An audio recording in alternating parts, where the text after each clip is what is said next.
All right, so from my knowledge of Fapovo, this is all really open area. It's kind of deserty. It's also a bit framey, so the fact we're having nearly 100 players on in this large span of an area is kind of interesting. You always know it's Fapovo because you see...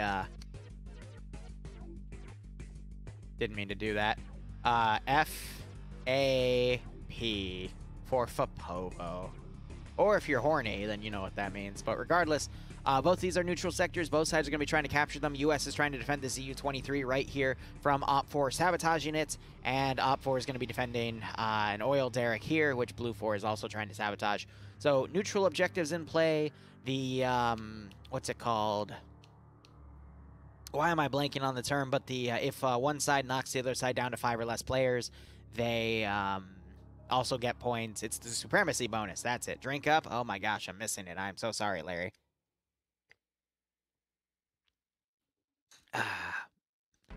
Dawn, can you change the timers of regular hydrate to be a minute, but hydrate, quote unquote, can you make that like 2 minutes? Are you able to change that for me? Because someone's right. Yeah, having this be less of a cooldown than some actual water, it's gonna screw with me. Oh my god. I'm already starting to feel it too. It's almost down to this. We started it like all the way up here. You people are killing me. It's slowly been lessening. Ah, my god. Posture check. Thank you. All right, I mean, other than that, we'll see. You can hold on your bets right now. We'll see what both sides get because we still have another 5 minutes to chill in the map screen. There's not really much to go over because it's just a kind of capture the flag with neutral objective style scenario, you know what I mean? So, not much to go on. We could see some really elaborate flanks, but OPFOR, the Fapovian army, have the advantage of, they have this really nice choke point here. So they only have to really hold this line for defending the oil derrick, where the U.S. forces, they have to be a little worried because you could see the Fapovians kind of do this massive flank around and still get right behind the ZU-23, like kind of follow the river up and still hit them. So I'd say the U.S. have a little bit of a disadvantage here, but we'll just have to see what happens. I'd have to edit them. All right. I'd assume OPFOR has AKs. Again, when we go into the mission, I'll look at it directly, but you can also do the exclamation point mission command and look at the link in there, and that can help you make an informed decision about your bet. And while we wait for the map to go, I'm going to quickly edit some of these so people don't murder me. All right, regular hydrate on 2 minutes. And then the fun hydrate on 3 minutes, because otherwise I'm going to finish all of this.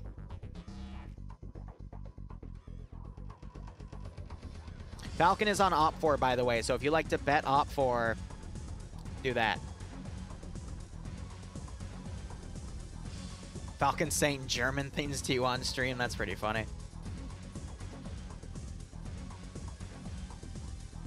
My mother texted me. Give me a second. She has COVID right now, so I'm trying to make sure I'm here.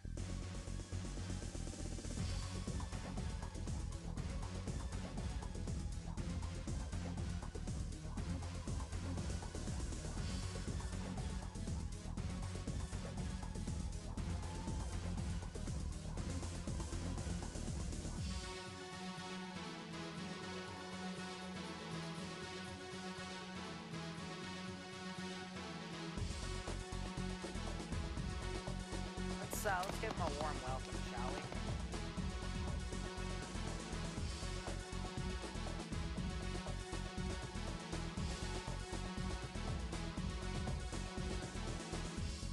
Oh my gosh.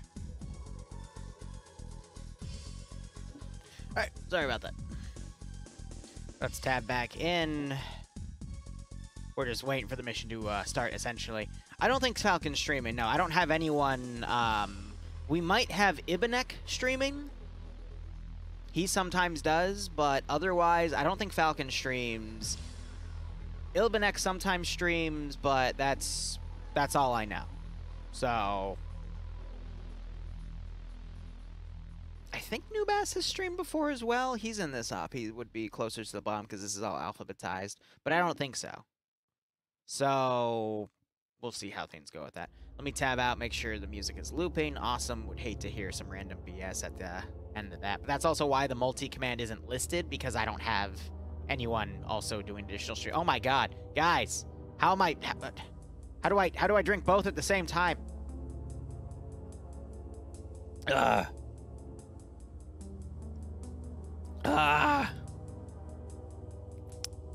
a double hydrate. You're killing me. But yeah, just sometimes when I do stuff, I don't have a multi because no one's let me know, you know? You use a straw. Yeah, right? Ezio, you're playing, right?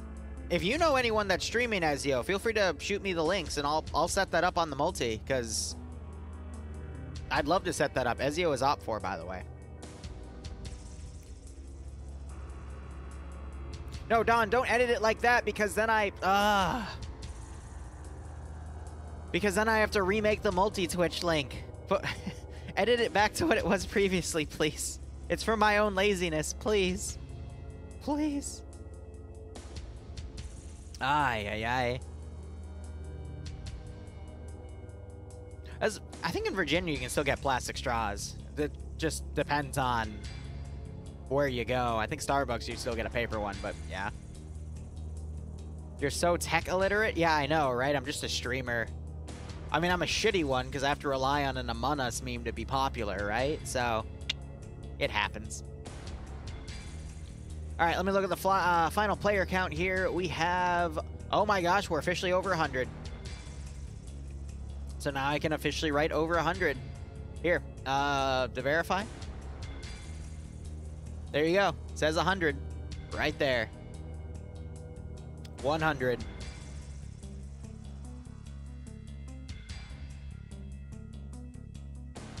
One minute left before we go in and see, so if you're waiting to see who is where, by all means, feel free.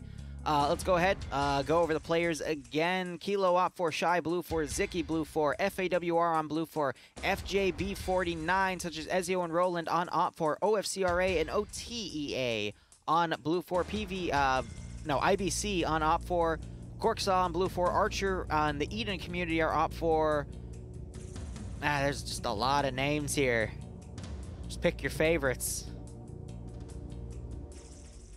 Just pick your favorites. Someone has the frickin'... that's funny. Shrimp! Are we the baddies? Some of the images people come up with for their communities, man, it's funny to just scroll through here. You know it's a serious event, too, when you don't see a single anime PFP. Go Team 6. Not a single one. There we go. There's hearing everyone for a few seconds as we all transfer into OFCRA. Oh, super!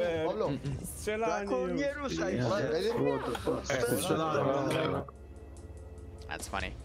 Bardoni, thanks for the 5-month resub. I hope you keep enjoying the operations. Hope you get a nice kick out of this scenario. Let me also get rid of the video camera here and do those 2 hydrates real quick.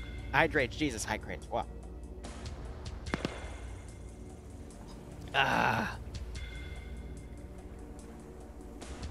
Okay.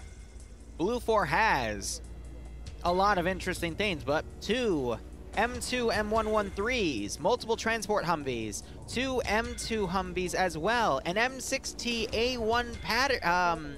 Is that a pattern? No, it's an M6. Well, yeah, I forget the exact designated name for it, but it's a tank. They get a tank. And a UH-1Y with... No, it's a UH-1... Is it a 1Y? I might be getting confused with the Venom's designation, which is the more futuristic helicopter, but it's got 240 240 Bravos on the side, also aka M60s. So that's a pretty powerful roster there. They get a tank, they get a helicopter, and they get multiple transports with M2s mounted on top. That's pretty dope. Weaponry includes Moz's M16 A2s. Those are either A2s or A3s. 203s, I think those are A2s. Non mais je veux pas de ça. Snipers get M14s with deployable bipods. So that, I think this is the squad marksman. Flip for Flap is commanding Blue 4 here. His 2IC is going to be Jonathan. They've got XM199, I believe. Is that, no, those are M16s, my bad. I thought those were the carbine version. And we have M60s on the backs of the machine gunners here. So that is 7.62 machine guns. 7.62 NATO, essentially. But it looks to mainly be M16, basically 5.56 and 7.62 base weaponry. And I'm not seeing anything else here in terms of weapon differences. I'm not seeing any light anti-tank as well. I'm also seeing mats, medium anti-tank in the form of those Mazes. However, I do see a backpack static. So that makes me wonder what that static is going to be. Could be anything from another M2 to a Mark 19 to a tow launcher. Because we have seen all of those in the past in OFCRA itself. Alright, so some pretty good weaponry right there for Blue 4, and some pretty funny face wear there as well. Let's go ahead and look at the Fapovians.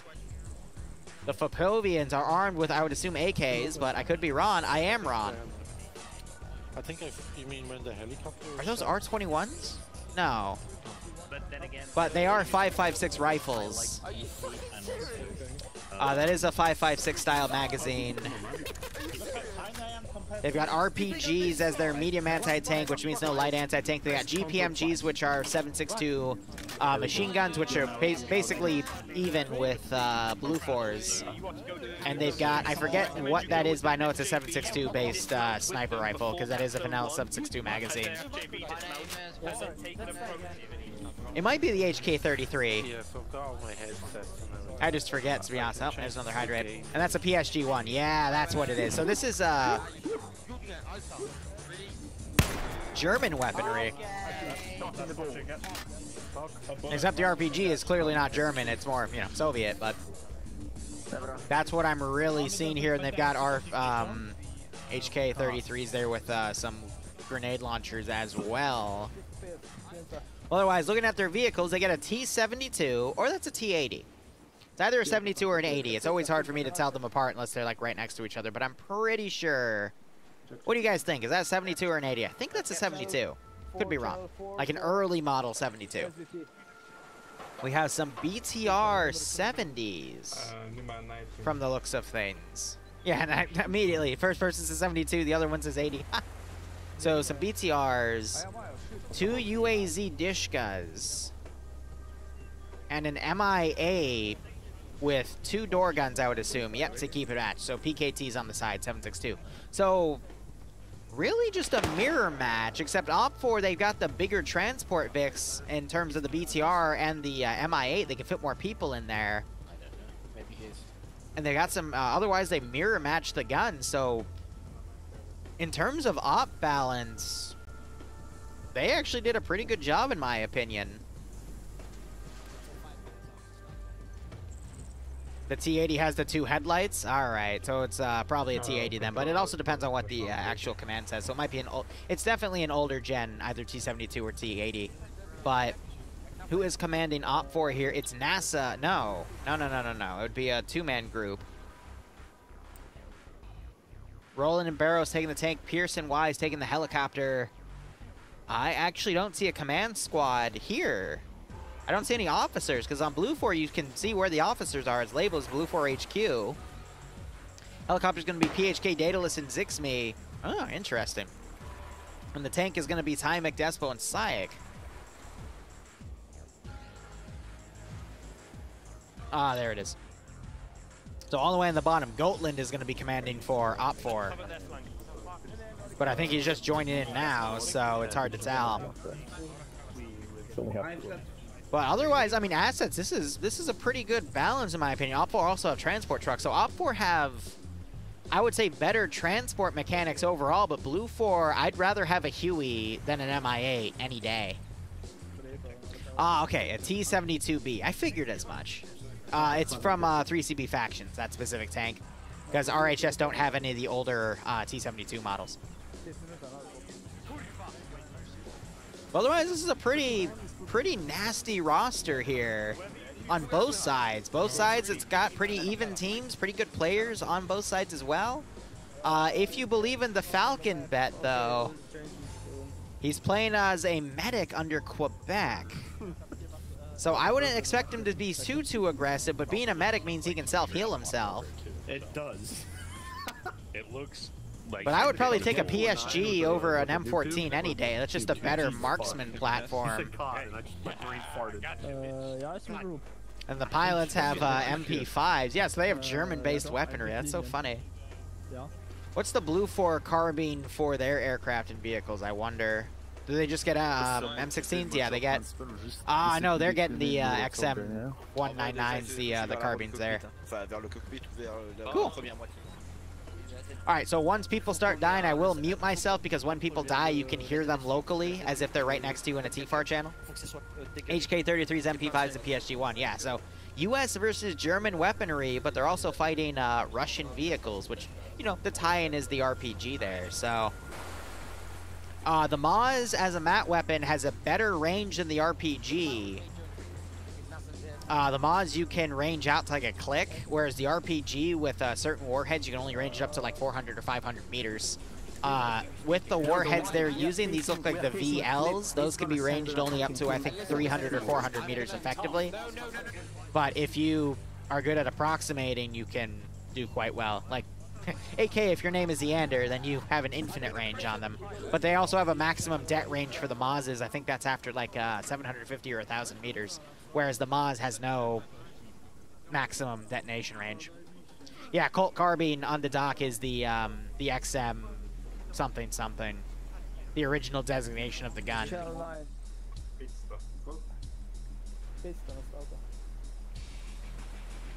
Yeah, exactly, Larry. I mean, again, with this AO, it really does favor an OFCRA defensive situation with their oil derrick, which the one they specifically have to sabotage is over here.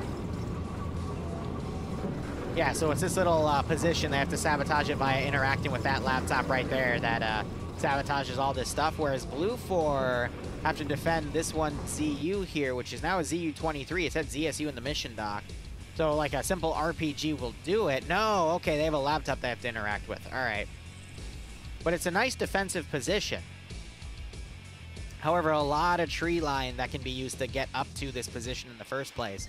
So, I'm going to be honest, I'm leaning a little bit to OPFOR in terms of objectives.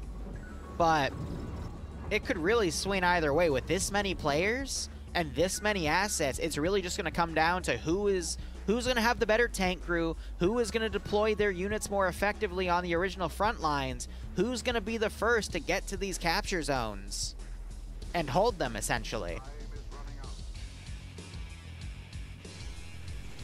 Now, we have an M2 static at the southern capture zone, and the northern capture zone, I don't see... Oh, okay, no, we have another M2 up here.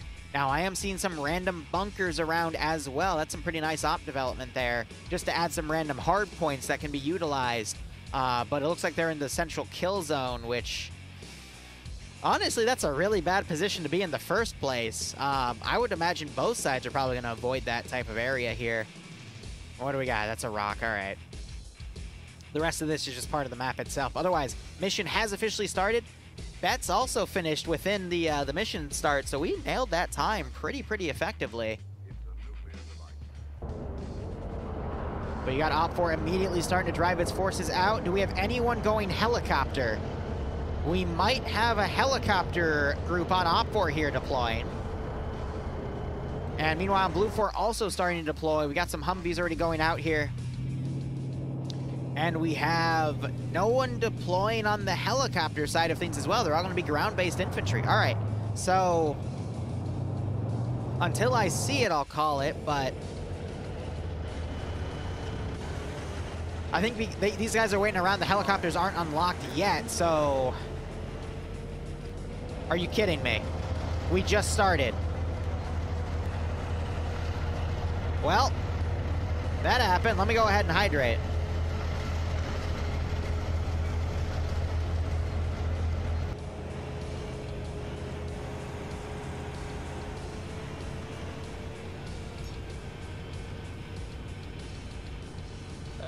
guys, I need 7 people here. Please come here. So they have an unflip script, but they need to get a bunch of people to come and unflip their tank.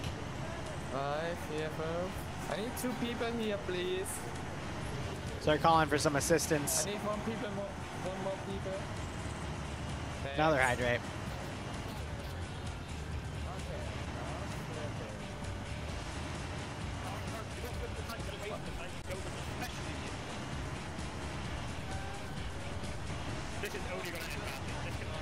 This can only end badly, they say. Yep. They should flip it from the other side. Because if it flips from that side, it's going to go into the building, right?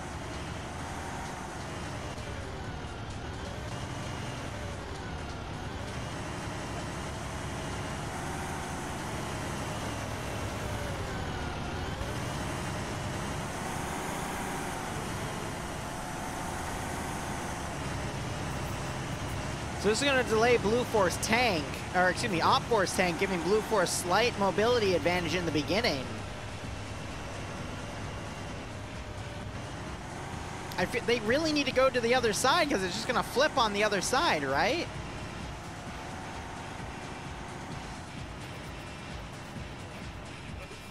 Okay, let's do it in 3, 2, 1, unflip. Oh my god, it's happening, fellas. It's happening. Be careful. Pray to all the gods. I hope I'm not... Oh! Thank you guys. 19 for ever. Thank you. That could have gone a lot more poorly, but I liked how they picked a specific angle to flip it instead of the other way. Ghost Wolf, thanks for the resub, my friend. I hope you keep enjoying the operations. I do hope you get a nice kick out of this scenario. Send it, go to team 6. That is one sturdy pull to stop a tank. Good God. All right, so Blue 4 already deploying on these objectives here. Their tank already well on their way to finding a position to set up in. Let's get them a warm. So with Blue 4 getting on top of these objectives early on, I feel like they're going to have a nice early advantage for this scenario. There's my render distance reset, because now full render distance is live. They still haven't unlocked the helicopters yet. Now I wonder where this tank is going. It's going up north. Interesting call. Neither side, I tried to note, don't have any boats for any wide, elaborate flanks. Yeah, you got the helicopter crew for Blue 4 staying back, but everyone else is otherwise fully deploying. Blue 4, it looks like they're putting only a small garrisoning unit on their defensive objective, and one on its Overwatch in defensive objective. Meanwhile, they're committing everything else to either hitting these 2 objectives or just these elaborate flanks. We already see some Humvees coming around over here on the right. Looks like they're only going to set up to do Overwatch, though, on these large platforms. I would assume to try to spot for any Op 4 forces coming in. So Blue 4, even though they were the first group to get out, locked vehicles have been unlocked. I'm assuming that means the helicopters are going to start coming into play now.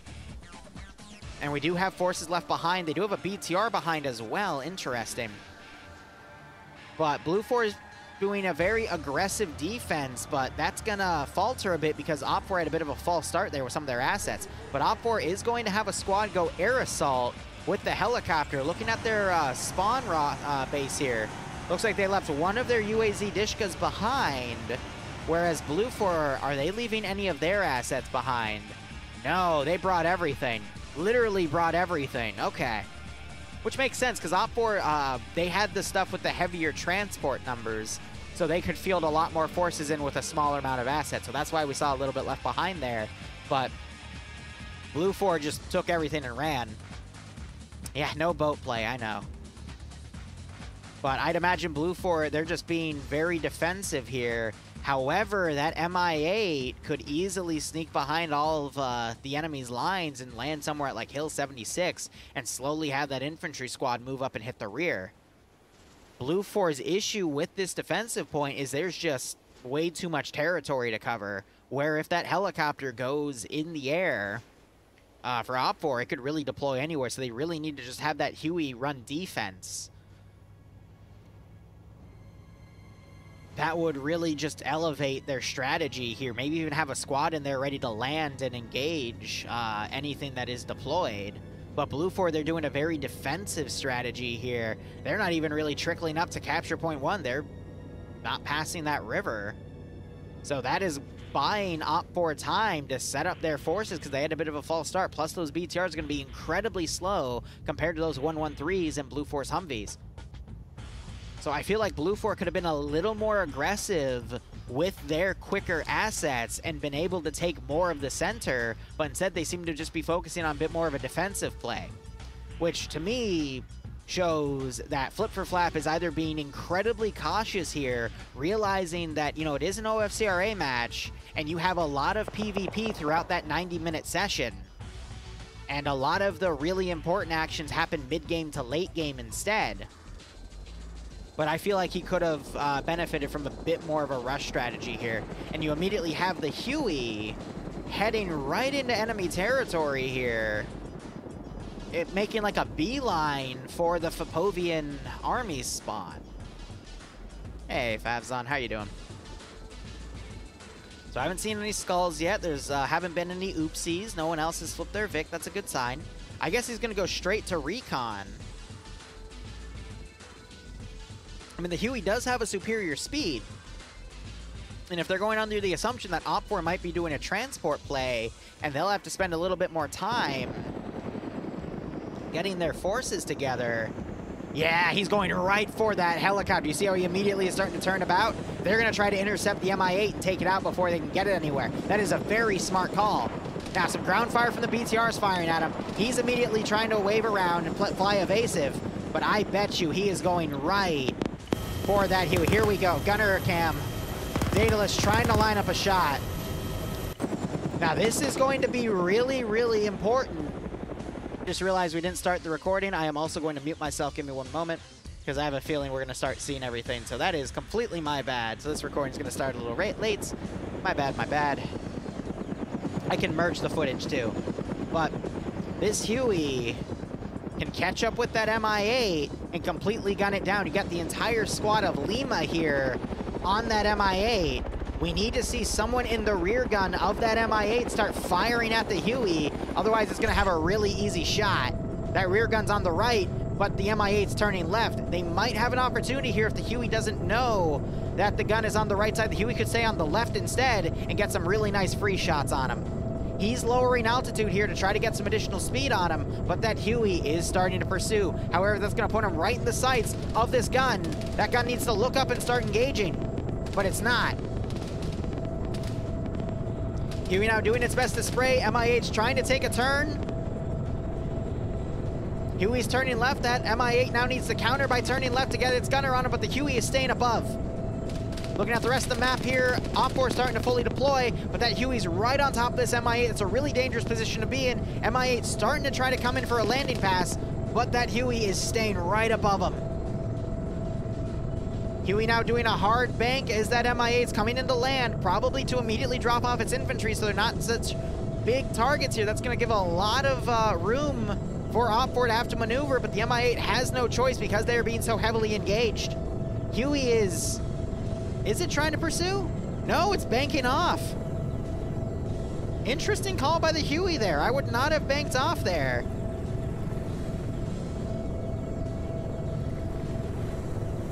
Mi-8's now looking for a good position to land. I mean, it would be a perfect target right now for the Huey, but the Huey bailed. He's landing them over the river.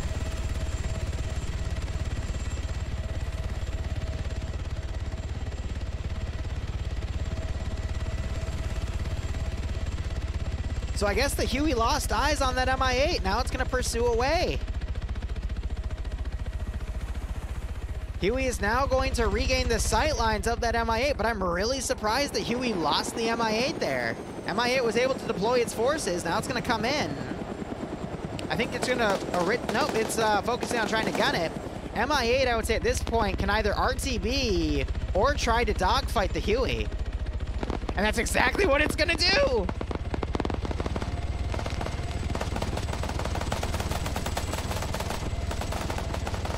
The Huey is more maneuverable, though, but the Mi-8's doing a great job of trying to line up its guns to engage the Huey. And now that the Huey knows that it's trying to fight, it can assume that the Mi-8's probably deployed its cargo. Meanwhile, you're still having a stalemate in the center, but now the MI8 might try to pursue that Huey. Yeah, I agree. The MI8 made a great call deploying the infantry so it could not lose an entire squad early on. Yes, the infantry are going to have a bigger walk. They're going to have to walk through the Fap Islands there to get to the ZU, but at least it was able to deploy itself properly, and it's going to be able to bypass so much of Blue 4's defense line that they've set up for these flanking attacks. Now, the Huey is more maneuverable. The MI8's a bigger target, but it's going to be really up to these gunners to see who can really shoot each other down. Huey has better coverage on the left and right sides with its guns, but the MI8, I mean, they've got some slight rear coverage, but no front coverage. So that's what the MI8 really has to work with here. Huey's now coming about at one of the MI8's blind spots. But these guys are all locked in first person, excuse me, so they're not going to be able to see the Huey coming up on that vector. Meanwhile, looking at the main fight here, you're seeing some long-range shots being exchanged in this area. The M60 is set up right here at a great Overwatch position. You have the T-72 set up all the way in the back here, kind of in the open. I'm going to be honest, whichever side can snipe the other side's tank first is probably going to have an advantage. Blue 4 tank just fired a shell at what I do not know. It looks like the BTR has been decrewed. Seen Archer putting some machine gun fire out there. Zeno has died in the BTR. It looks like he is the first casualty of the night. And now you just heard the T-70 fire.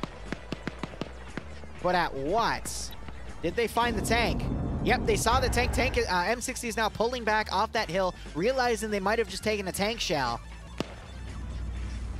Great pullback opportunity for that M60. The gun might be disabled because it's looking downward, and we see some damage indication on the gun itself. If he's able to turn that gun up,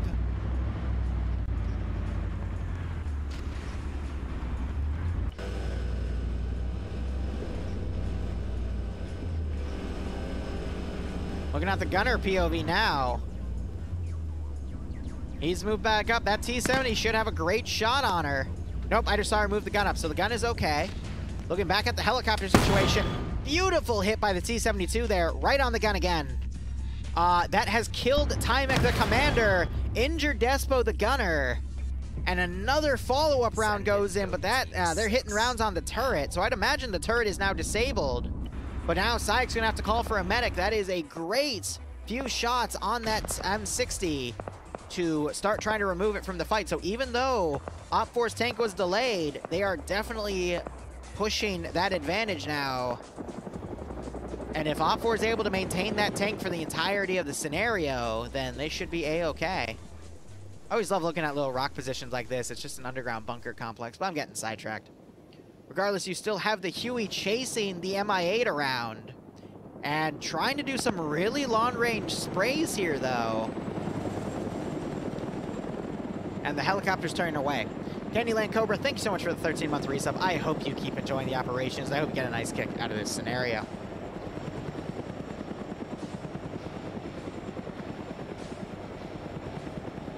Huey's trying to come up to pursue. They're doing some more long-range shots, but the MI8 is trying to stay away. I think Blue 4 have too many guys dedicated on outskirts defense right now. And Overwatch, they need to fold in more forces, because I think Op4 is going to be able to defeat Blue 4 in detail right now, especially with the M60 out of action.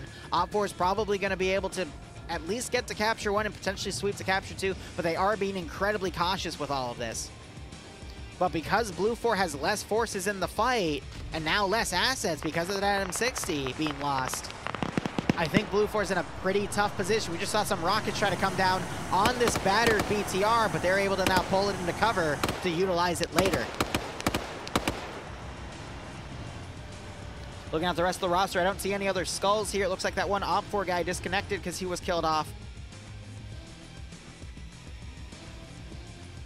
Oh, also Red 4 HQ is in the MI8. Speaking of, they just got close to do another bit of dogfighting there. And neither side was able to score any hits on each other, or at least any kills. MI8 resorting to a dive here. Spray coming in. I think they're resorting to draining the ammo of the UH-1. More hydrates, you got it.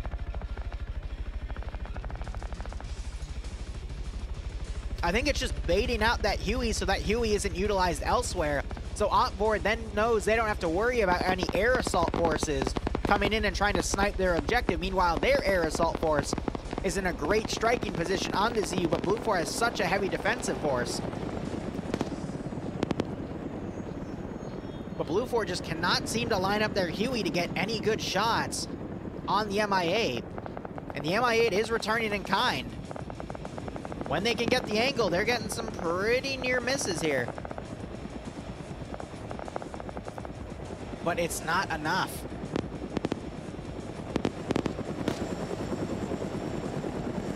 I mean, the fact that MI8 has survived this long against the Huey, it to me shows a really good pilot, but I feel like the gunnery of the MI8 is also a little bit better.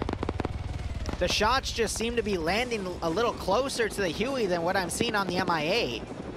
You know what I mean? We're seeing shots like completely with it, whereas the Huey, oh, actually some of those went really close. They're giving too much lead now. But if the MI8 keeps flying low, they might be able to bait some of their ground assets to engage that Huey, and that could help give them an advantage. But that MI8 is running out of room, and now that it has to battle the terrain, it's slowing down, and that's allowing the Huey to come to a close. Oh, some good hits right there as the MI8 now changes direction, evading a lot of those shots. But the Huey's doing a great job with orbitals there, and is immediately back on the MI8's tail. So I think they're trying to get some of their ground assets to engage the Huey. But so far, this is resorting to a pretty nice stalemate, which you don't really see with a Huey fighting an MI8. Usually the Huey wins almost every time. Tank round just went out on a Blue 4 group here. That would be a 113 firing. No, it was the Humvee just got a few guys knocked out. They were able to get Despo back up in the tank. He's now in the commander seat. They've pulled him out of the tank, actually, so they need now a driver and a gunner as the Huey is now flying overhead. The MI8 is it's staying defensive. The Huey's actually waved off. We might see the Huey now land and pick people up and try to maneuver them, but now that the MI8's going to be playing defensive, they'll be able to hunt the Huey down just as the Huey hunted down the MI8 when it landed forces. But so far in the early game, which I will say means nothing in the grand scheme of this fight, OFCRA seems to be winning.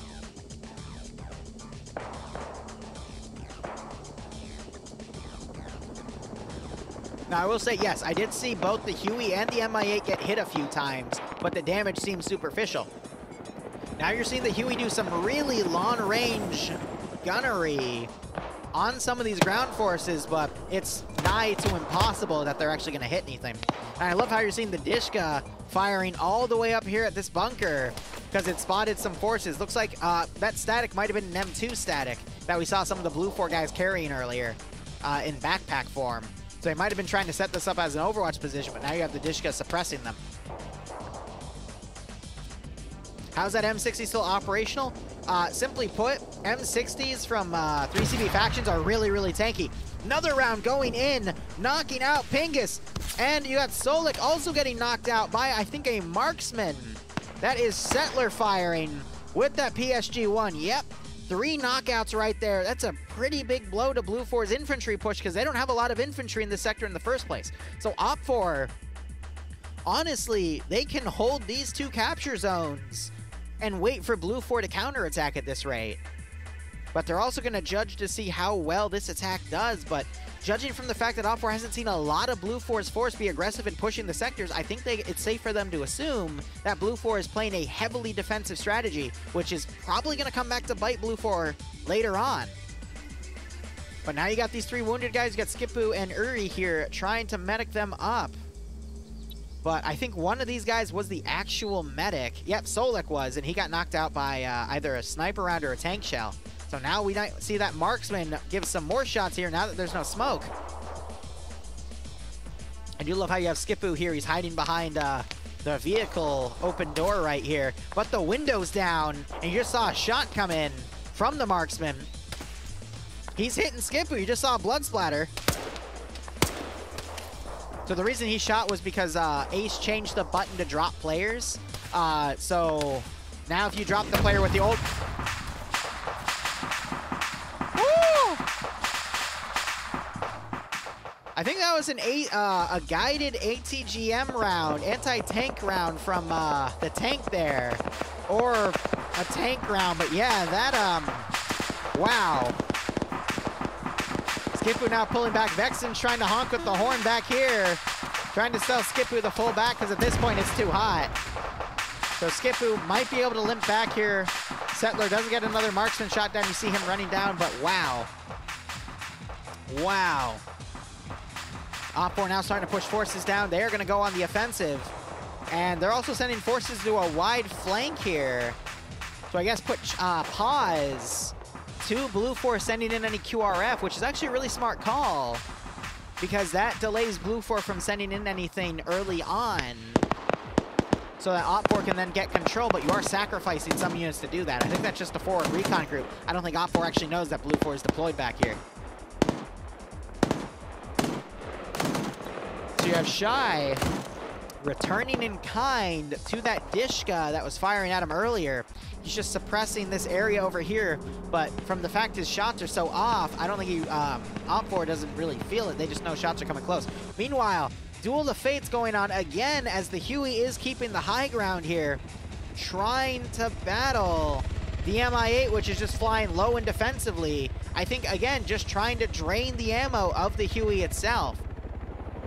That could have been an RPG too, but an RPG from that range is pretty epic. Could have been potentially from the ground infantry down there that were coming up. They do have an RPG gunner, but I believe vehicle kills are still logged. Yeah, so no, it was the tank because you got that one vehicle kill, and I haven't seen any other Blue Forvix blow up. So that was an ATGM round from the tank. But you have the Mi-8 landing down here. It's going to pick up another OFCRA team. And the Huey is laying in wait. So this gives Blue 4 another opportunity to snipe. So it looks like Blue 4 has employed assistance from the local ridges to fight OFCRA opposition, which is weird, because OFCRA is the Fapovian government, so it appears that the rock formations of the Fapovo Island, I guess being oppressed by the government for so long, have sided themselves with Blue 4 to knock out the rotors of the helicopter. Wow. Now, you gotta remember, they're locked in first person, so it's really hard to see stuff like that. Olaf coming in to save Classic Pierce, but you also have the other Huey flying overhead. I'm not sure if they noticed that the things are knocked out, but this is going to give the Huey some perfect opportunities to come down and shoot at that Mi-8, further disabling it. Yeah, it's really up to the... Oh! That's another ATGM round going in. And that has knocked another 113.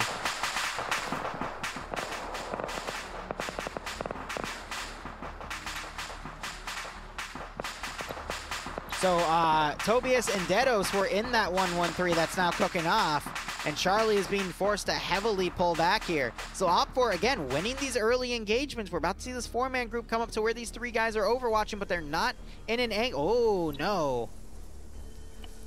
Pablo is, but he's too far in his defilade here to see right below him. He's looking at these neighboring hills, thinking OFCRA is going to play a similar game, but OFCRA is going to instead get right on top of that position. That's going to be a 4v4, and I think both sides are going to catch each other off.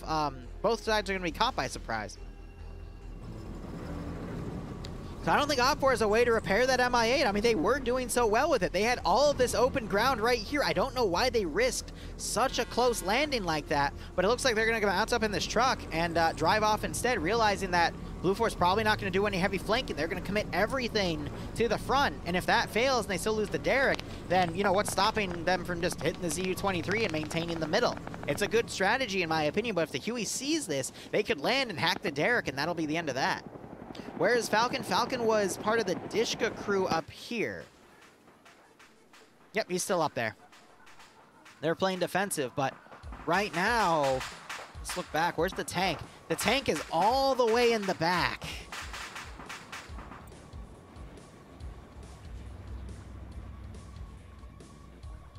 I'd imagine there was a way for them to do triple R or something back here to repair that tank gun, because I'm not seeing any of the armor units have the ability to repair their vehicles. That's why I didn't see that MI8 get repaired. So I think that's that. So the tank will be able to get back in position, fully healed, fully rearmed. This tank, I mean, I don't think it's taken any damage, but it's been using a lot of its ammo. So we might see a good Blue 4 counterattack, but I mean, Op4 has control of the map right now. Meanwhile, Blue 4, that 4-man team is pulling back before Op4 could push up here. I'm not seeing any blood on either side on the map. I don't see any bandages either. These are just little rocks. So I think Blue 4 just left that position before Op4 could get up there. I just want to check on Icebreaker. He is the map dev. He is on Op4, and he is the gunner of this BTR that is pushing back to the north. Looks like they were ferrying forces to this small island to help do a wide flank here. But Blue Form seem to be really on a defensive scheme right now. You got this Humvee crew. Potentially, they might try to drive around and hit the Derrick, as Goatland is going to stay back there to be the sole defender, but he is committing more of his forces to move in, so that could give Blue 4 an opportunity to snipe that Derrick objective and get some points on the board. But I don't know, Op4 just seem to be the better players right now, but that could change in the CQC. We could have Op4, this group could push in and get wiped. These other groups could push in and get wiped as Blue 4 congeals its forces here, and then Blue 4 could have a massive counterattack in mid to late game. Speaking of, it is a 90-minute round, so at the 1 hour 40 mark is when the mission officially ends. I like to break up early game, mid game, and late game in those 30-minute segments. So we are about to enter mid game. And this is where a lot of the mission critical things happen. Sometimes you see them get pushed all the way to late game, but mid game is usually the most important part. But Op4 doing a great early job in taking everything early game. But let's see if they can maintain it. Now that Op4 force already being spotted and engaged here. And they're kind of caught in the open. You got Vexen and Yuri here. They could capitalize on this and be the two really close gunners that end up taking forces out. Looks like Vexen, he still has his binos out.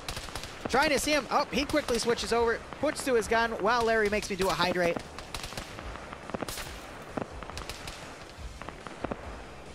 Quickly gets in the cover there. Yerzy knocking out Roy DeCamper. He's got a marksman rifle. Oh, and he does have an M72 lock, so there is LAT on both sides. Okay. But Blue 4 suppressing their own little position here. Vexen running around. He does have a long range, so he could call out and say that he is being engaged. You see that little antenna on his Alice pack there? He is a squad leader, too. Now you got the Huey coming in to also give support. Looks like Royd woke up. He is immediately looking back in that direction, wondering where he got engaged from, but he is going to bandage as Yuri closes distance. He could get a few kills here. But a lot of Op4's forces still down the hill, and this is a kill zone at this point. All right, Yuri playing this really cautiously here.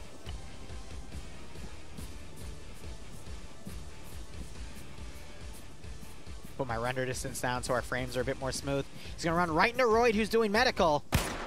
And there's the headshot on Royd. That's the issue. This Op4 squad is really, really spaced out. Yuri's gonna quickly do a loot. If he looks left, he could spot NASA here. NASA not turning around to hear those shots. Switches to his RPG. That's not a bad loot call, but he needs to confirm this area is completely clear. NASA running into that tree. He is now hidden as Yuri's gonna pull back.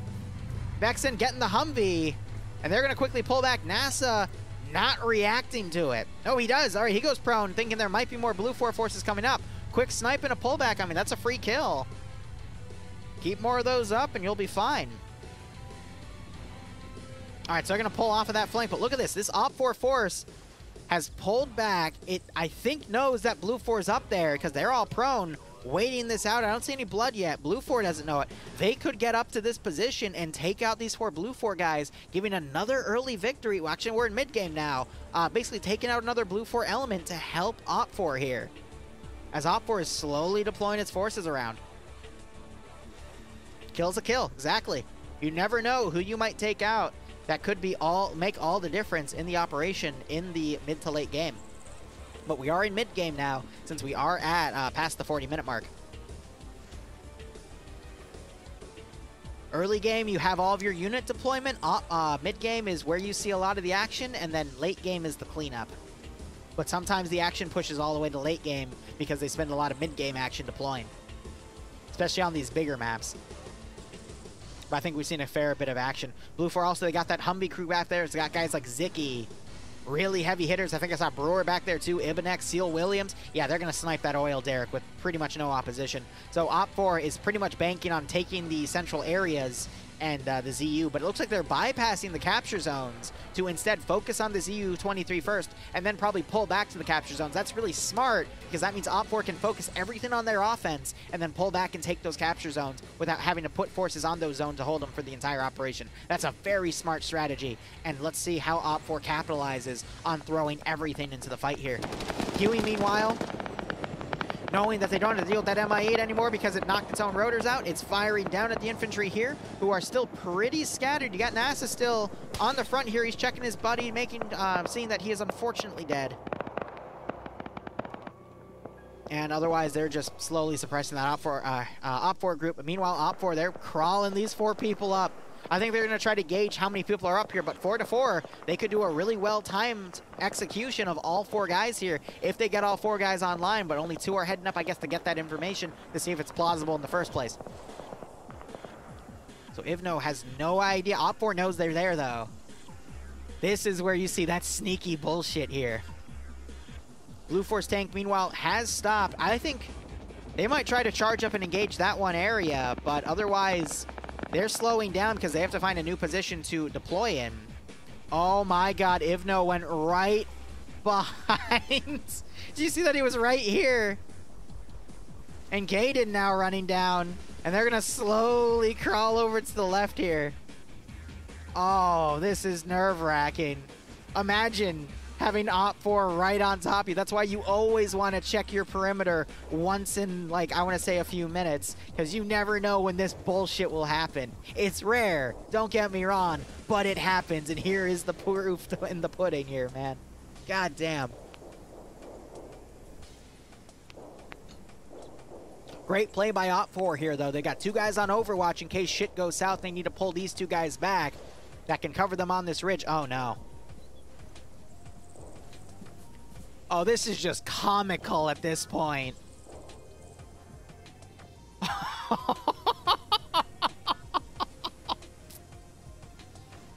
Bro, there's no way.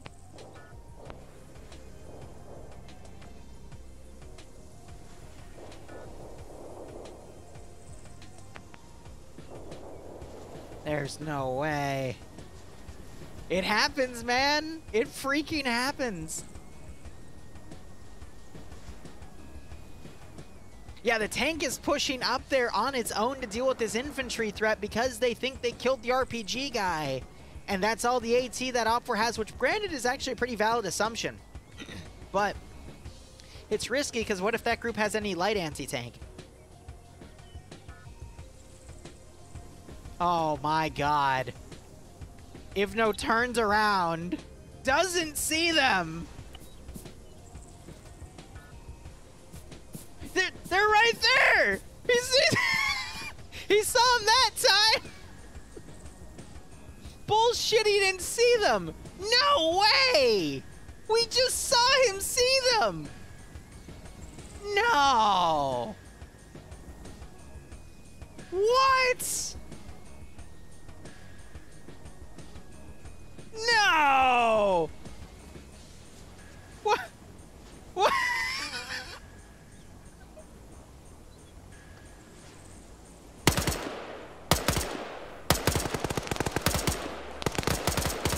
What is this?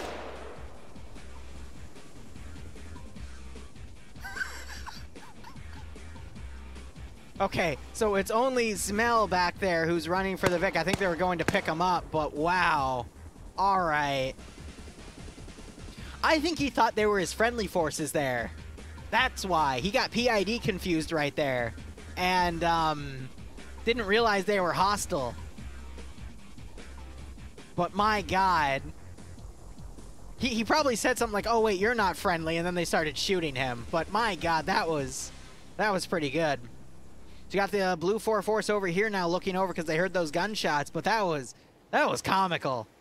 My God, that was comical. Yeah, he hasn't been double tapped. I think he's been hit a few too many times though to actually wake up, but my God, that was funny. Tank's actually pulled back now, I think, realizing that OFCRA is up there. Didn't have any additional casualties, but oh, that was great. Glad we caught that. Moz round coming in. We have shots from a neighboring Blue 4 position coming in. I think that AT round actually just killed Ivno. Because he's now dead and there's more blood here, so it somehow arced itself and landed in this little ditch to kill Ivno. That's funny. So I guess he's not getting up now.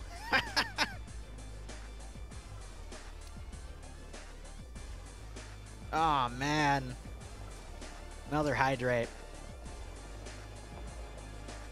Here, while I do that, let's go ahead and look over. OFCRA is going to pull back probably to their Vic. And they're shooting at the helicopter.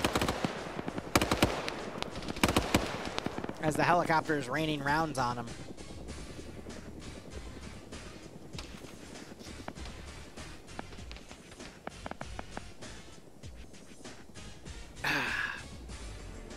All right, and I got a regular hydrate.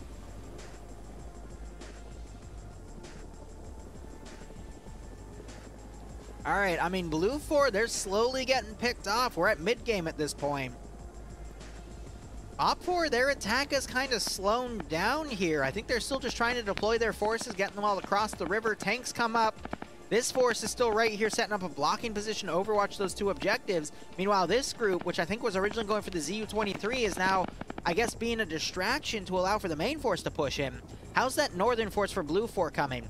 Yep, they're on this ridge right here. They're doing recon of this area, trying to see if there's anything they can spot, because the max render range that they get... Yeah, they can just see the edge of it, and they might see OFCRA command there. So Blue 4 is going to be able to snipe the oil derrick objective. But can they then rally to then hold the two capture zones, bypassing OFCRA's attack? Because at this point, this objective is going to fall to whoever can hold the capture zones at the end of endgame there, so... Or late game, excuse me, to endgame. I do agree Blue 4 is getting a little bit encircled, but the OFCRA positions, if they are thrown a little bit of pressure, they're not going to be able to properly hold. Meanwhile, you have that one medic. He's on an overwatch position here, but he's on a bit of a plateau. Down into the valley here, a little small ridge in that valley. People are doing medical because they probably got hit by some of that AT. But now it's just a matter to see what happens there. Posture check, thank you. I don't know. Really, again, OFCRA has been getting those early wins, but Blue 4 still has their helicopter. Blue 4 got their tank repaired. And Blue 4 have air superiority, and they're going to get some guaranteed points on the oil derrick. Meanwhile, OFCRA are really throwing everything in here, but their mobility doesn't seem to be helping them out too much. Granted, they've got a few squads on the side engaging small Blue 4 forces, but as they congeal Blue 4, these guys are going to continue to push and then eventually get wiped, and it's going to even them out at the end. OFCRA need to be better with their mobility, and I think they were trying to do that with their MI8, but unfortunately they lost it, so...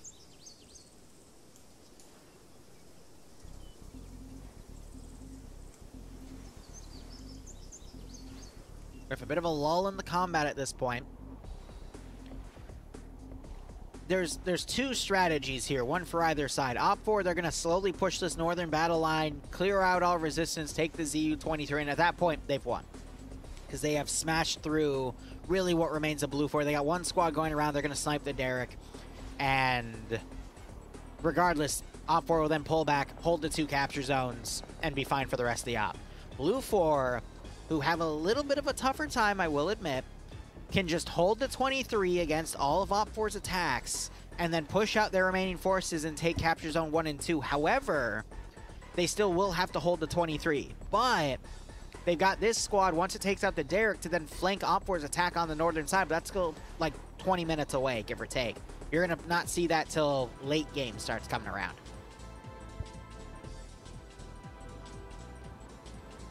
So I feel like it's slightly leaning in OPFOR's favor because it's always better to be attacking instead of defending. But Blue 4 are going to get some guaranteed points on the board. And if they can hold that 23, which is quite possible here, that gives them time to set up the tank in a really nice Overwatch position and start sniping anything that comes down from the north. It could really swing either way here. And worst comes to worst, Blue 4 lose the 23, but start loading people in that helicopter and deploying them on the capture zones for another defense. So there is still wiggle room for either side to come out with the W here. That is why I love covering OFCRA, because even though we've seen some early engagements go in the favor of OPFOR, it could still really go either way. Send in GOAT Team 6. Ivno, okay. Got too relaxed on my rear. Enzmo left his position on a crucial moment. Yes, he did, unfortunately. Dude, at what point did you look back and notice they were hostile? Because there were like 2 or 3 times where I was looking at your POV, and I could have sworn you saw them. So did you think they were friendly, or did you just not give it a glancing thought? I really want to hear your POV, your perspective on that. Because I'm just curious at that point. But regardless, thank you for the 8-month resub. I hope you keep enjoying the operations. Hope you keep enjoying OFCRA, and hope you get a nice kick out of this scenario. When I saw it was Olive and not an M81, yeah. Oh, man, but we literally watched you on your POV. You were too relaxed, exactly. And I was saying in chat, that's why you always got to occasionally do perimeter security, because you never know. Like, 9 out of 10 times, you won't need to do it, but that 1 out of 10, unfortunately, you were that 1 out of 10. OPFOR still being incredibly slow here to move their forces in. Now, you're still seeing some long-range engagements on this hill where Delta has that M2 set up, but we're also seeing some of these 4-man forces sneak around. They could put a pretty nasty pincer on that ZU-23, but that left-hand side team is actually folding into the capture zone. So I don't know what they're planning there. OFCRA is doing well, Dream. Thanks for asking. I thought, okay, enemy is getting close. Let's do 360. 1 minute later, boom. Yeah. That tends to be how it happens. All right, so some more OPFOR guys getting engaged because Blue 4 have all the high ground here. We got Demovar in the center of a kill zone that's been made. Fire being delivered on both sides. Some pretty nasty enfilading fire there. Mike Force was a bit of a slog. Oh, is it over? I forgot. Yeah, I know. I canceled to cover this instead. But let me do my hydrates real quick.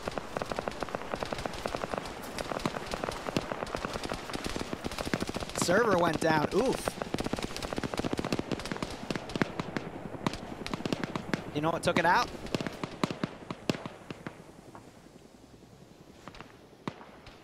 Then again, for like a 64-man Mike Force operation, I'm not surprised. Because that's, ooh. That's a lot of AI that gets spawned for that. Yeah, just too much VC, I would assume. Not surprised. I was a little worried about that with the first one we did, but after it was pretty stable, I was like, oh, okay, we're good. But you also have to remember they have dedicated Zeuses as well, so there's a lot going on. A Zeus client actually takes a lot in terms of server performance away. You'd be surprised.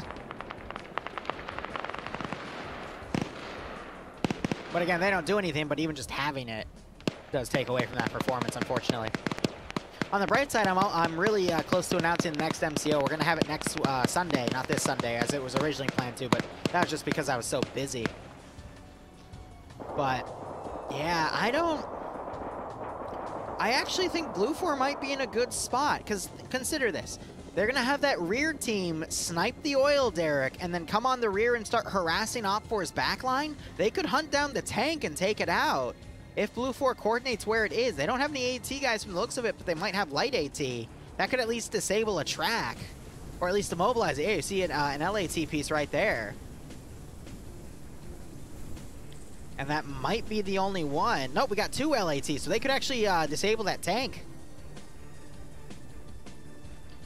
And then if Blue 4 keeps this good position, they should be fine. But what's really concerning me, though, is how forward the M60 is being. I feel like it's putting itself in a really bad spot to get sniped by OFCRA.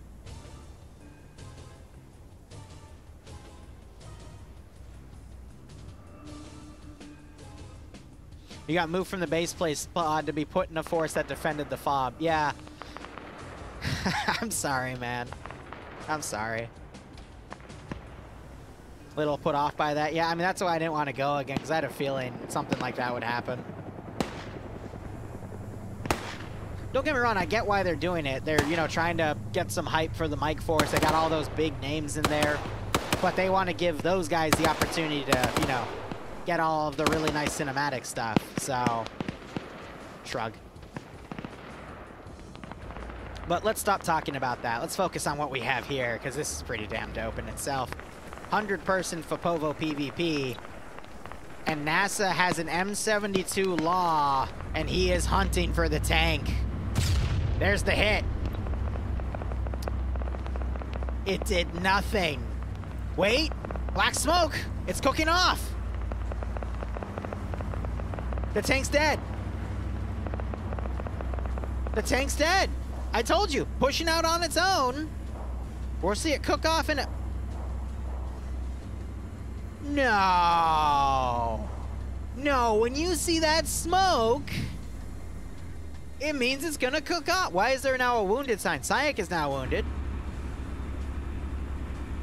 What? The driver just got knocked uncon. So tank is now a sitting duck. Do we have any other AT? Any other AT to come in and respond to this? No, it's because Ace changed how they do vehicle damage, so sometimes it's really weird now, but that's kind of interesting how... First off, the tank shouldn't be out here in the first place in enemy territory. That's a really dumb idea, but... Surprised it didn't cook off, because usually when you see that level of black smoke, it, yeah, I don't know. No, it was driving, and then it stopped as soon as, Sayak got knocked unconscious. Heard a Maz round come in. Ah, they're trying to snipe that BTR. Meanwhile, wow, they got one man dead back here. And you're seeing more AT getting launched. Could OFCRA technically capture that tank? I'm not sure if they're allowed to capture tanks, but at least knocking it out early on. Another Maz round just came in. A little far, as Whale is using it for cover. Yeah, exactly. They can't capture the enemy tank. That's what I figured.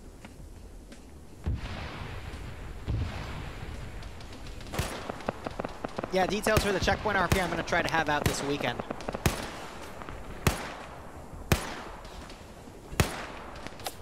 So that marksman is doing a great job trying to fire up on this hill, but he's got to land those shots. And I mean, just that sheer amount of suppressing fire is making his job very, very difficult.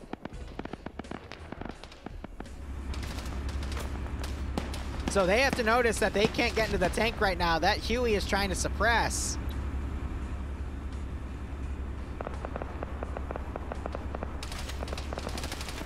But they need more AT to come down here.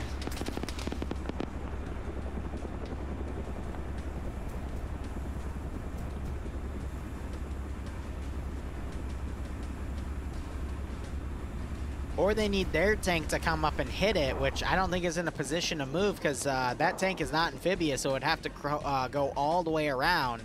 But it looks like OFCRA is actually investing in holding the capture zones now instead of going purely on offense. We're about to enter late game here in 9 minutes, so a lot of the action is going to have to be in late game, but right now... Can someone go to the link and remind me what the point values are for the capture zones and destroying the objectives? Because the ZU-23 and the Derrick are worth 3 points, but I think the capture zones are worth 2 points. So at this rate, Blue 4 might actually...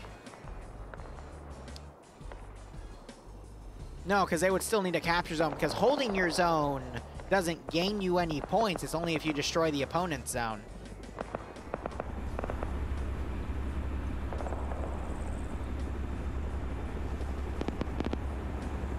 Righto, Dream. Have a good one. You missed a good one. Oh, did you hear that? He's pounding on the tank. Looks like Despo's the only guy left alive. He's sticking in the gunner seat, playing dead, but they're just spamming him with it. He just got in the commander seat. I think he's checking to see if any of the guns work.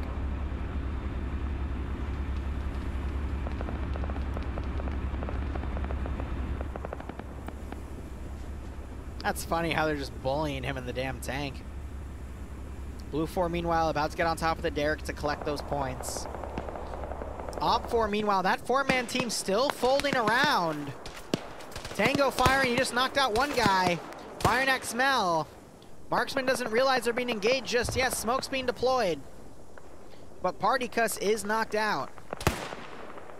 I think Op 4 could have waited till they were all online. I think the only reason they engaged Party was he might have spotted them moving up. Royal needs to stop shooting at people in front of him and instead turn to defend, because he's being a bit of a chucklehead. I think Radic just reminded him, hey, there's people behind us. Rabble, rabble, rabble. So Op 4, they're utilizing that smoke grenade that was thrown to go on the far right side. That's a great strategy here. Use your enemy's stuff to your advantage. You're seeing some grenades getting thrown ahead. Kilo, I think, bandaging in response because of that grenade. Radic now going to bandage. He is a medic. He could get Party Cuss back up. But I think what Op 4 should have done was just separate into two-man teams and flanked around on both sides to fully encircle this position.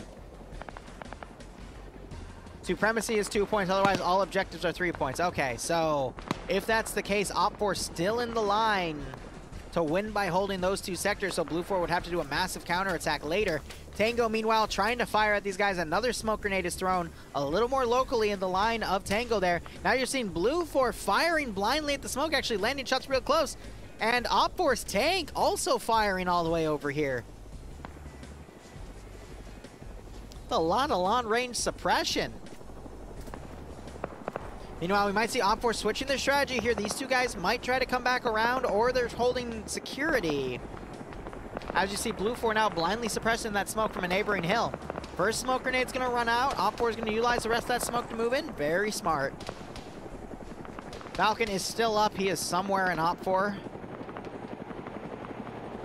He's part of Quebec, which is defending that sector. Which at this point, I can understand why Op 4 is pulling their forces back. They want to hold the capture zones at this rate. And Despo, who survived and is now driving the tank away, is driving the tank away. Another hydrate, you got it.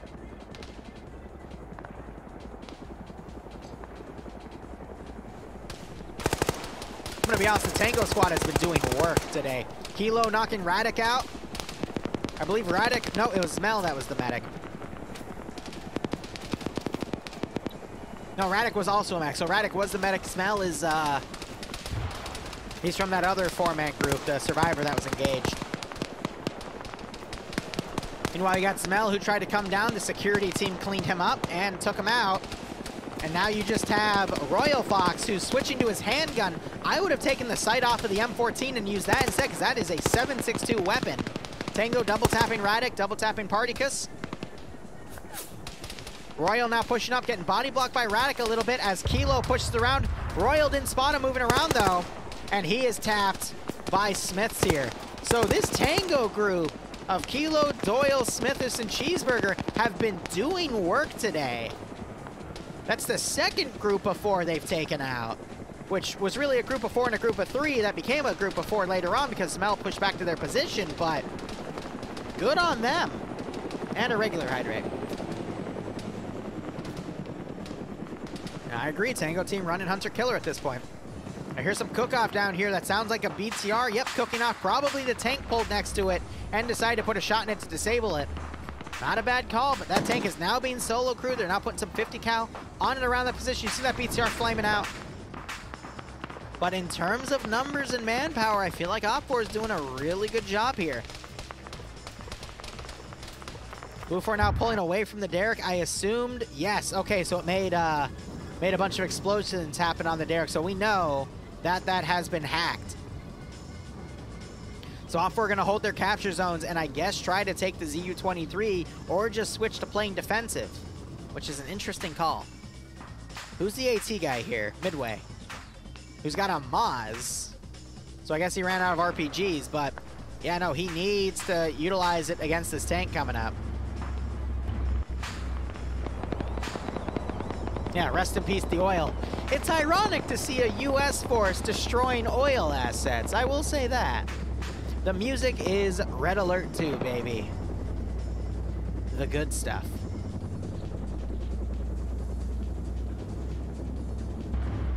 Really? He's midway. Midway, hit him. There you go. Despo's knocked out. Hit him, Midway. You literally can't miss.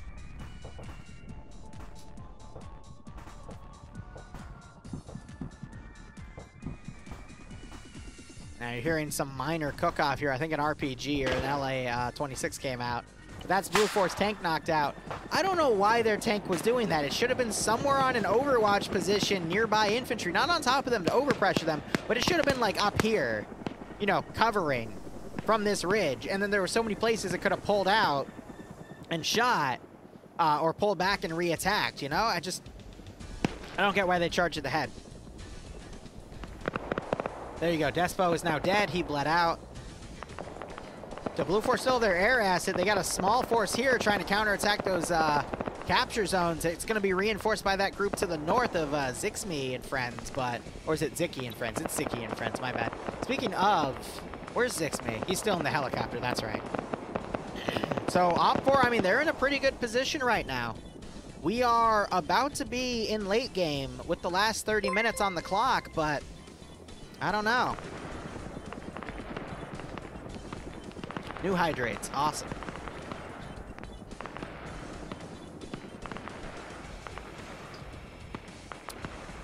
Don't remind me, Devour. Yeah, he was vaporized inside the tank. So again, neither side is allowed to steal the opponent's tank, but they can at least, you know, pull bodies out and shit, at least I would think. Or it's locked via script, I don't know. Regardless.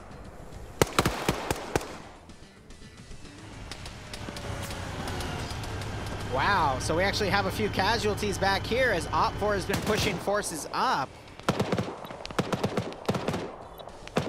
That was Sierra and Z-Max, which is to be expected. They're fighting fortified positions on hills, and the BTR doesn't even know where they're being engaged from, so it's suppressing from a different angle. But I think locally, these guys are being taken out. That's the third KIA by Vexen and Yuri, who were on that hill earlier that got walked up on by that one position. Now you got Vex prepping a M72 Law, but unfortunately his shot went a little over. But I think OFCRA is going to give up on their attack and instead pull in and defend the two capture zones to get 6 points, whereas Blue Force is only going to get 3 from sniping the oil derricks because they don't actually gain any points from holding the 23 position. Will this go to a supremacy bonus? I don't think so, because both sides are now entering late game with still pretty heavy numbers. Side count, it's too big for me to count. Blue Force seems to have like a full page of roster, whereas OFCRA has also a full page of roster, so it's still pretty even. Skull counts considered, I mean, we only got, what, 4 skulls remaining on one side? 1, 2, 3, 4, 5, 6 skulls on the other, but OFCRA's roster is a little bigger than Blue Force, so the numbers are still pretty dead set even here. OFCRA still has a working T-72, but OFCRA has shown that they're instead keeping it on defense. Only now is it starting to maneuver, but it could be sniped by Tully in the back line here, as well as the 2 M72 log gunners on the far north, and I think Team India that'll pull in soon, which is up here. Mr. Dave coming in as Red 4 reserve. I guess he died to a glitch, because you're allowed to come back if you die to something like that, but you got the tank now firing at the Huey, but the rounds are way off. So yeah, using a tank as AA duty, probably not the best idea. But Yuri and Vex have been doing work, just countering Op4 whenever they come up. So, again, I feel like it's leaning to Op4 in terms of objectives, but Blue 4 could immediately counterattack at the end of late game and push to at least take one of the 2 sectors. Because at this point, they only need to capture one of them to win. So why not capture the closer one that, you know, would only have half the amount of forces Op4 could garrison on it. But as long as Op4 is committing to this attack, I don't think Blue 4 is in any position to give that attack. So probably, you know, leave a few guys back here, but commit everything to at least capturing a zone. And they should be fine. Because, look, they've also pulled a force off of that hill. I don't know where they're going at that rate, though. It looks like they've completely pulled back to these final defensive lines. But Op4 is not really in a position to push. If anything, that's going to allow for quicker moving groups like Tango to push in and start picking people off. I do like that Blue 4's command team have decided to hide in here. But I have a feeling these guys are going to just start harassing the remaining Blue 4 defense line, which, granted, they've been really good players, so they might be able to soften it up for Op4 to then steamroll that position and completely win this objective. Op4 is just separated into a strong defensive force and a weak attacking force, but it's just going to fall to that PvP, to be perfectly honest. It could go either way.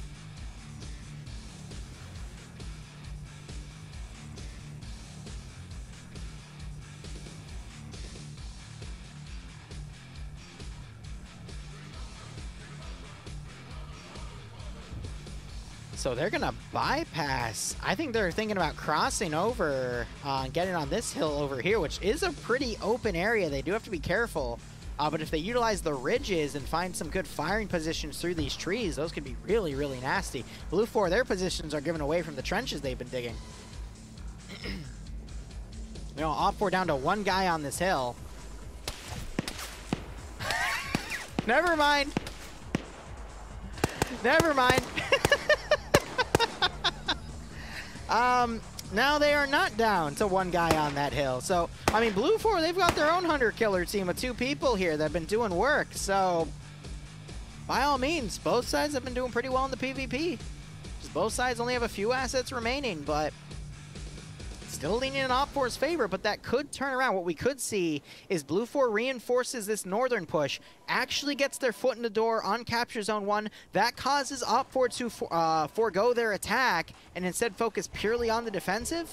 And then maybe Blue 4 then pushes a counterattack. However, that might give a window for these 4 people to actually go in and snipe the ZU position. So this could really, really swing either way. Streamer curse, yeah, right. And this is a pretty exciting round. I know we're having a lot of downtime here where we're watching them in the map interface, but I always find it interesting on the tactics perspective to see where things go here or there. And yeah, Falcon is still alive, I believe, on capture position 1. Yep, he's right there as the medic.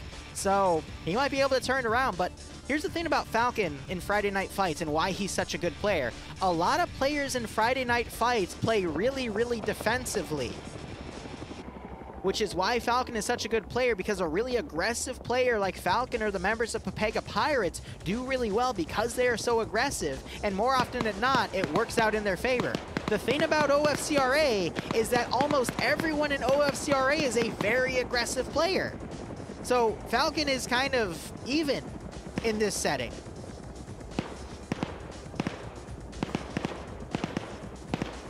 Not to say he's not noteworthy, but he will meet his match in a 1v1 with a lot of people here, and we've seen that week after week.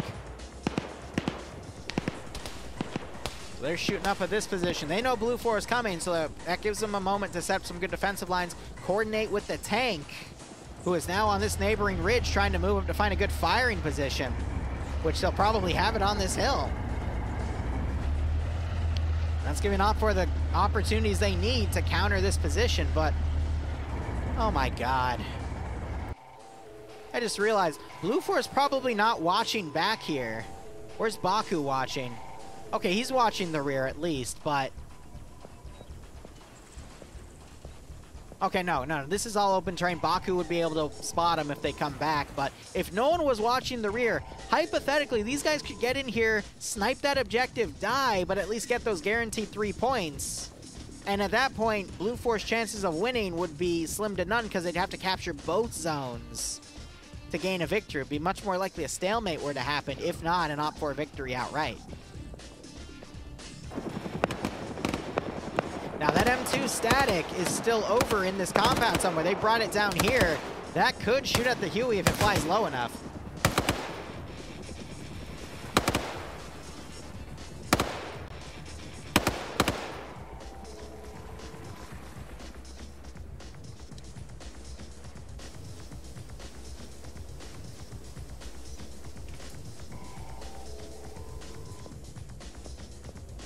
Baku spotted them. Everyone's now turning around to look.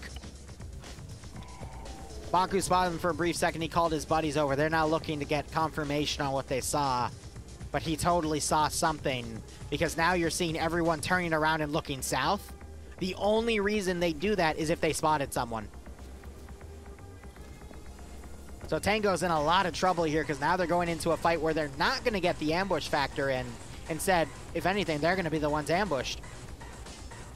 They can't destroy the ZU from range. There's the laptop next to the ZU that they have to interact with. And then even so, I don't think Tango has any AT.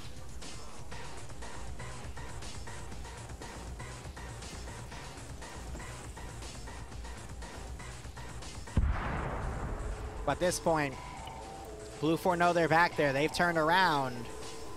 They don't have everyone looking back, which is a great call. They still need that forward security because you never know, but that is going on. Meanwhile, Vexen has put AT in that VTR to permanently remove it from play, just in case OPFOR would think about retaking it. That's a good call, but look at what OPFOR has done. They've seen that there is an attack coming from the north, and they've immediately turned around all of their forces locally to then defend those two capture zones. Smart. They're even foregoing capture zone 2 to send more QRF to attack the northern zone. Smart. Very smart, because they know they've got forces on the rear line where if they see any Blue 4 forces coming in, they can then envelop capture point 2 and just take it back. So I feel like OPFOR just being more aggressive, even though Blue 4 was the first team to score, they're going to be able to hold those two capture zones. Because Blue 4 at this point, that northern force is going to be defeated in detail, and then this southern force, it's going to be harassed by these 4 guys, but that's going to probably hunker them down. There's only 20 minutes remaining, so that's not giving Blue 4 a lot of time to do any level of maneuvering. So I think it's looking like an OPFOR victory here, because Blue 4 just isn't giving that level of aggression that they need. I need to see Flip for Flap and Jonathan just prep everyone to move in to at least take capture zone 2, but hold a very small defensive group at ZU-23. So what we're going to see is Blue 4 is probably going to take out these 4 guys, have a few casualties, and then leave a handful of guys at the ZU-23 position, mount everyone up, and then charge right into capture zone 2, probably dismount on this dirt road and push immediately in the last 10 minutes. Because otherwise it's going to be an OPFOR victory. But here, let me show the laptop that OPFOR has to interact with to get the points. It's right there. It's that old Maladin laptop.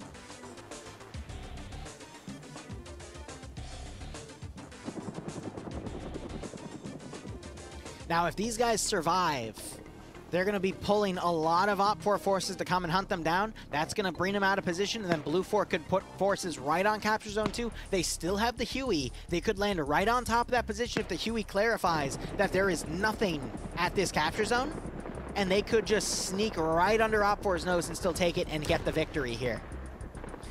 To clarify, OPFOR needs both of the capture zones to win at this point, or one capture zone and the ZU-23 position sniped, but I don't think they're going to be able to get the ZU-23 position. No offense to that Tango team, but the only reason they won those 2 previous engagements is by ambush.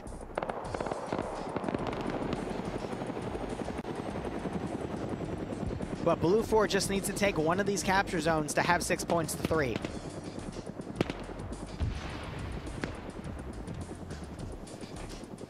Let me clarify real quick. If OPFOR destroys the ZU-23 position, they have a turret? I just saw a cord get deployed for a second.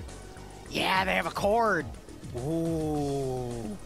And they got an M72 law out. Yeah, they're gonna try to ambush that 113 and just harass Blue 4 so they don't push in. 20 minutes remaining. So it's at 21:23 is when that officially gets called. So they're going to try to harass that 113, but it looks like it's moving slightly. But each zone, the ZU-23 and the Derrick are worth 3 points to the opposing faction. So if Op 4 snipes the ZU-23 position, they get 3 points. If Blue 4 snipes the Derrick position, which they have, they get 3 points. And then either capture zone is also worth 3 points. So Blue 4 already has 3 points because they sniped the Derrick, but Op 4 has not sniped the ZU-23 yet.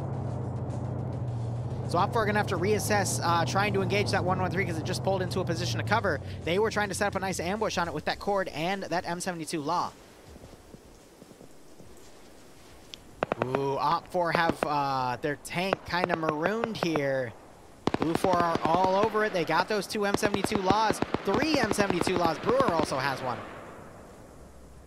But I saw one guy with it. Yeah, Zicky has one too. So, yeah, with those 3 Laws, they could snipe that tank. Shy, I think, is also looking for it. He's the only one remaining out of that 3-man team, as Op 4 now sweeping the northern ridge for him. But yeah, no, there's a lot of room here for Blue 4 just to go in and snipe that one, well, not only the tank right now, but capture zone 2. Because Op 4 have fully pushed everything to try to take that northern flank out, which is good. But that was under the assumption that this force that was originally over here didn't move in. So you got nothing on capture zone 2. That gives Blue 4 room to push forces up. But Op 4, they are sending some small forces in to harass whatever's remaining at that 23mm position, which is why you don't see this 4-man team pushing in yet. They're waiting for those reinforcements to come in. So Op 4, I didn't notice that team earlier. They now have a chance to actually hit that ZU-23 position, but you do see that Blue 4 knows that they only have a little bit of time remaining, so they are now taking some of these defenses to then charge up to capture zone 2, but this could still swing either way. This could really still swing either way. 17 minutes remaining. Op 4 has ample time to hit the 23. Blue 4 has ample time to take capture zone 2. It's going to fall to the PvP here. But one big thing we need to see is Blue 4 snipe that tank. That tank is too much of a wild card.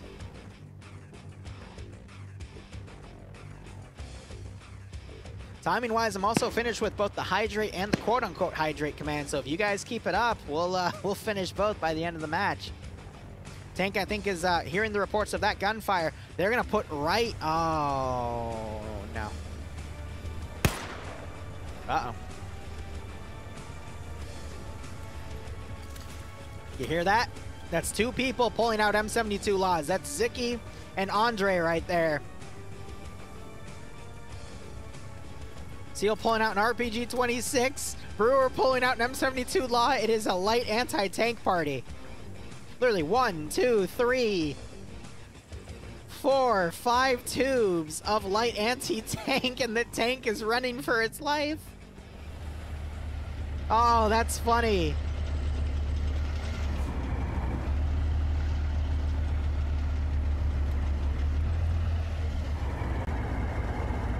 At this range, though, it's going to be really hard for those shots of LAT to do anything.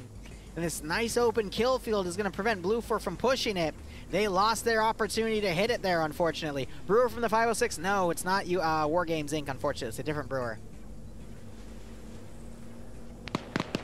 I got Op 4 pushing a UAZ Dishka around.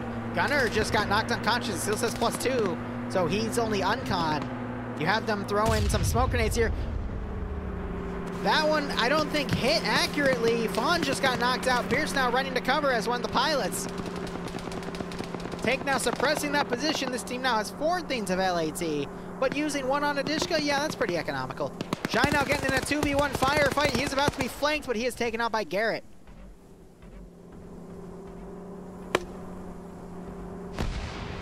GL just knocked out Ron's, who was out there, or Fawns, excuse me. Op 4 bypassing Blue 4's HQ position. 15 minutes remaining on the map. Now, if Pierce goes over the ridge here and takes out these 4 guys, I will be impressed. Seal, you got him doing some Overwatch security, though. But you have Op 4 Partheus coming around.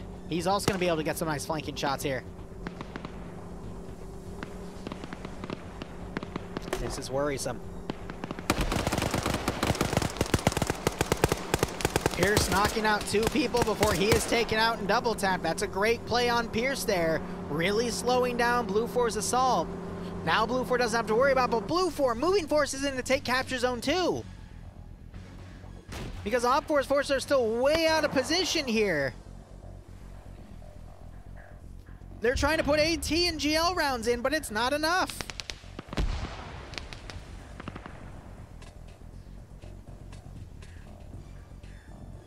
Op 4 are completely out of position. And Blue 4 might get away with taking that area. I don't know what Op 4 is doing at this point. They still have forces right here. They're going to have a nice battle line to take the ZU-23 position. There are only 4, 7, 8, 9 people defending the ZU-23 position versus 4, 5, 6, 7, 8, 9. So it'll be an even fight for the 23 position if Op 4 wins that.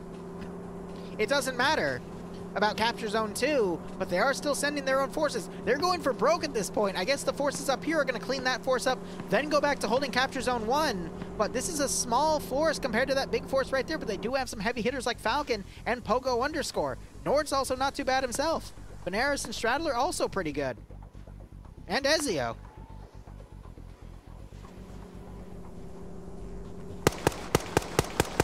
Op 4 in the open right here. Seal's trying to take him out, but unable to land any kill shots here. Tank starts suppressing his position as well. Hopefully those gunshots were enough warning to get Zicky in play here. Zicky, one of the best players in OFCRA, and I would say all of PvP in general, but he is still busy working on medical. Trying to get his buddies up.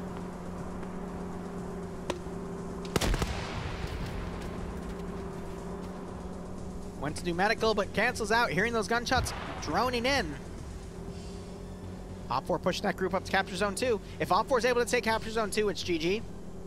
If Op 4 is able to hit the ZU-23 position, it's GG. So Blue 4 hanging on by a thread here, but they could win. They could win it. It's okay, even though there's always next Thursday.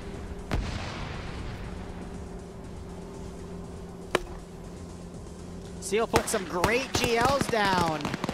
Another knockout by Seal right there.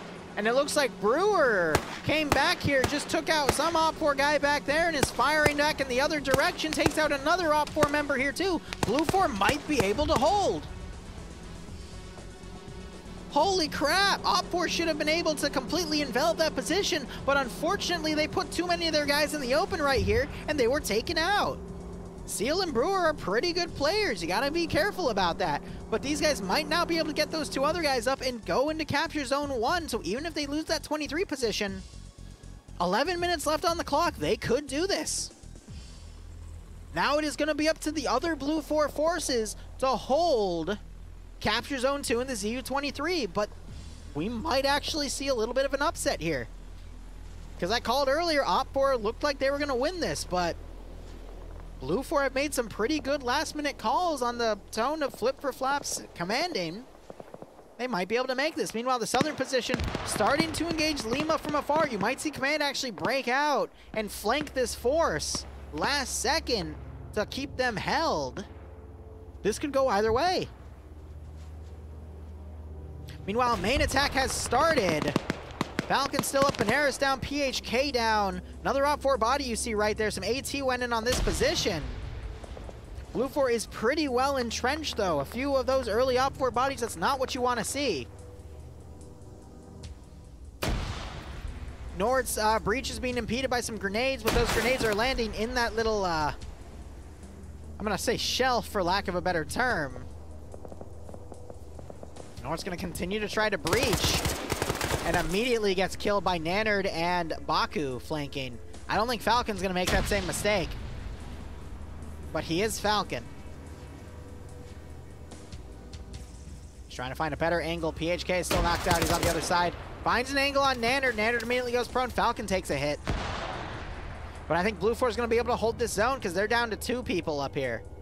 Falcon, he's good, but I don't think he's that good against OFCRA players. That's a very tough one to make, and he doesn't have any room to maneuver. He is an attacker fighting a defensive position. I don't think anyone in his shoes, T5 Bay, Falcon, Zixme, Zicky, in that position could win it, in all honesty. So Op 4 sending a few forces up here to try to sweep all of this.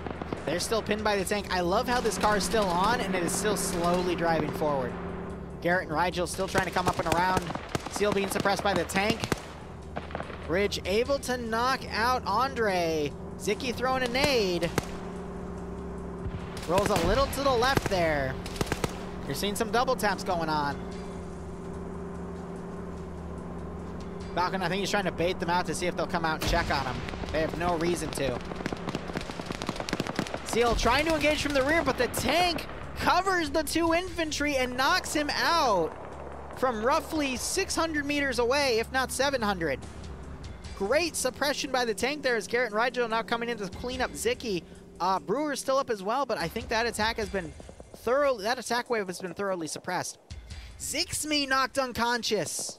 I don't know what got him there. Again, really great player. Falcon slowly coming around trying to find other angles to breach. Smart call. Looking at this objective here, you've got NASA, Shea, Nubas, that Lima group now charged in with the Humvee to get right on top of it. This is the area that I'm the most worried about because OPFOR's probably going to be able to charge in and get that objective because there's a lot of defensive cover at the ZU position itself to hide them from that area.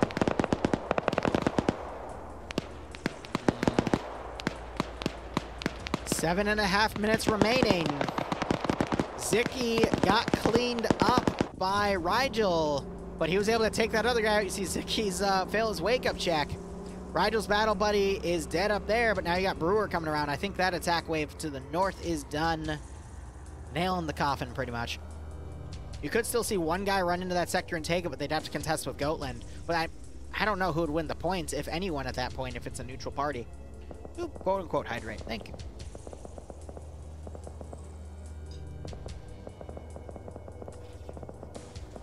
Smoke popped.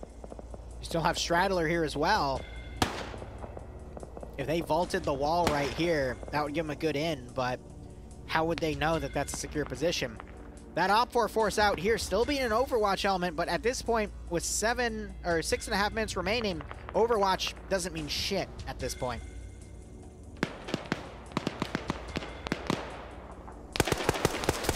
So Paddler tries to go prone to go around, but Archangel spots him and takes him out. It's up to Falcon. I don't mean to be rude to Falcon, but that is a very, very difficult, if not impossible, fight to win. OPFOR's last chance here would be the ZU position, which they have started deploying forces here. They got a few guys going up on the high ground. You need to see Tango fold in at this point. They are not in a good position to cover. They had a casualty back here. They need to find a way to harass that Overwatch position so this main force can overwhelm this ground position. They might, Blue 4 might be able to turn the, keep this up.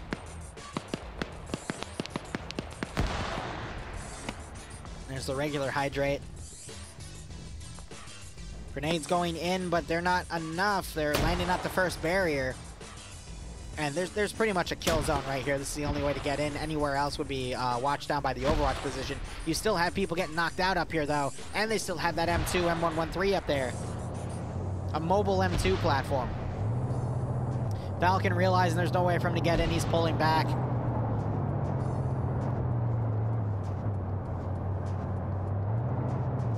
We might have it here.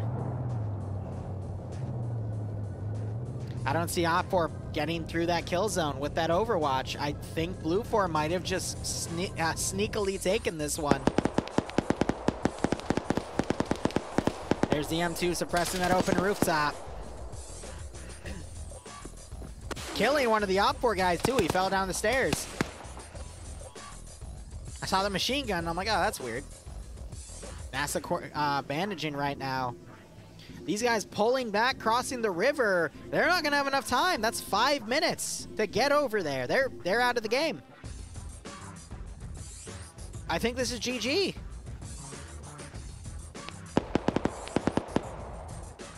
We're going to see some... what are you doing? No! No! No! What are you doing? What are you doing? I called GG. That doesn't mean you start killing your own forces.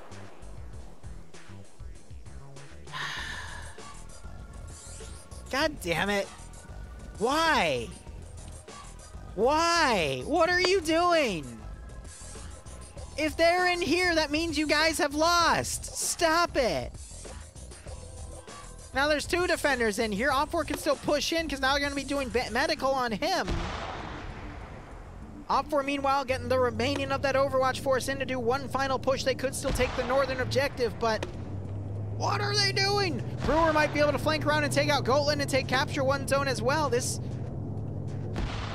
not GG. It is not GG. Friendly fire showing me it is clearly not GG. There is still 3.5 minutes left on the clock. Anything could go anyway. True, I do agree, Talio. But at that point, if you have those types of forces in the AO, then you're in trouble. Oh, so Tango took the Vic, and now they're driving up, and they're getting immediately shot. The driver just got killed. And the gunner in the back just got knocked out. He just got double tapped. Congratulations, you just played yourself. Are you kidding me? Are you freaking kidding me? That's just karma at that point. Ay. I don't know. I don't know anymore. All right, OFCRA is down to 2 people here. They got a third on Overwatch. Blue 4, they had their command element come back. OFCRA is standardizing their main attack. Tank's going to come and probably hold capture 1, if not help with capture zone 2. Baku and Zixmi still unconscious as the remainder of OFCRA pushes in. We have 2 minutes, a little over 2 minutes left on the clock. Hi, and welcome to Arma. Yeah, Falcon taken out by a flank from Vexan. I was wondering when that was going to show up. Blue 4 starting to push out of the area. Falcon disconnected. All right, Falcon coming into chat in 5, 4, 3, 2, 1. Just say his name. He will show up. That's just how it works. I know this round was a little slow. Falcon generally doesn't like those types of slow rounds, but...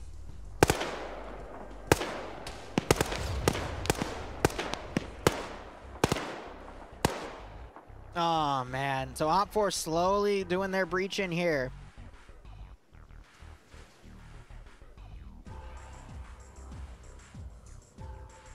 Just trying to watch it to see what OFCRA pulls. They're starting to get their foot in the door here.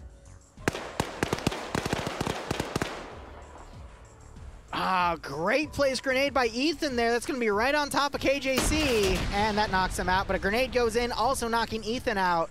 OFCRA might be able to turn this one around. But they only have 2 guys breaching. Why isn't Ezio pushing in? I guess he's maintaining Overwatch with the marksman rifle, but at this point, you need to get your forces in the door here. Where is Falcon?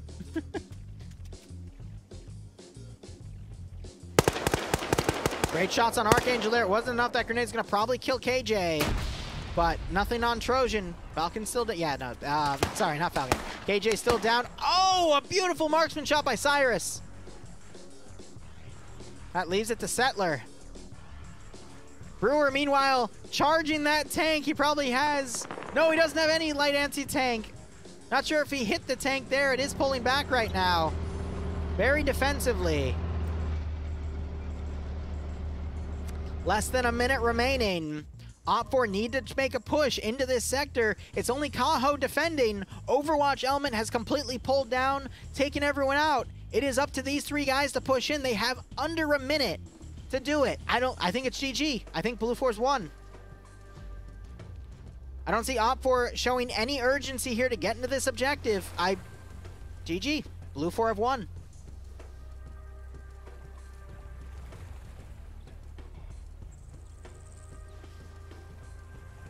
Nubass going for it.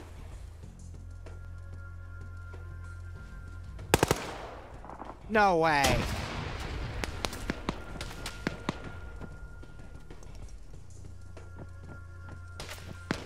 No way.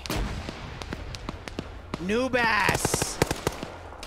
It wasn't enough, Nubass. NASA.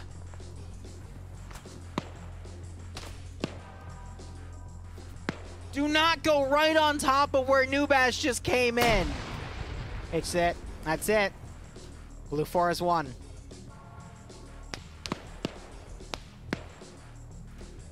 Oh, man. Wasn't enough. Wasn't quick enough. I think if NASA went over the wall right here and got the terminal, I think he could have gotten it last second. but it was enough. That is probably the closest I've seen this in a while. But that is it. That is GG. It is a Blue 4 victory. So guys, we'll be back in 3 hours for being on the ground in POG. It's supposed to be a Civil War op, but it might be something else. And I will be on the ground, possibly commanding that. So thank you so much for watching. Go operate operationally. Enjoy the rest of your day or night. Cheers, and have a good one.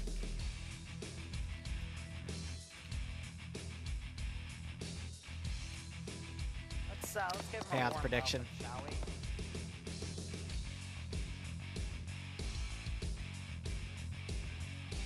Why does it say green for attacker and op for defender?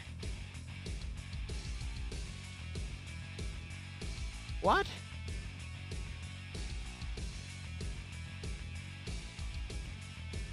Alright, I'm gonna go with what I originally set, which was blue 4 as the blue unit and op 4 as... that's weird. I think it glitched out because I know I typed the right ones, but whatever. Cheers, have a good one.